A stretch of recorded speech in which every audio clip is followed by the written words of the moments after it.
বাগবাসা থানার পুলিশের সাফল্য, 10,000 ইয়াবা ট্যাবলেট সহ এক যুবক গ্রেপ্তার। উত্তর ত্রিপুরার বাগবাসা থানার পুলিশের তৎপরতায় ফের আটক বিপুল পরিমাণ মাদক। বুধবার রাতে নাকা চেকিং এর সময় এক সন্দেহভাজন যুবকের কাছ থেকে উদ্ধার হয় 10,000 ইয়াবা ট্যাবলেট, যার ওজন 1 কেজিরও বেশি। কালোবাজারে যার মূল্য প্রায় 50 লক্ষ টাকার বেশি।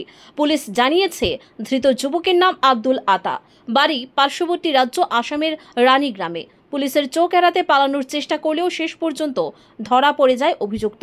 ঘটনার খবর পেয়ে মহকুমা এসডিএম সন্দীপ দেববর্মা ও এসডিপিও নিজে ঘটনাস্থলে পৌঁছন।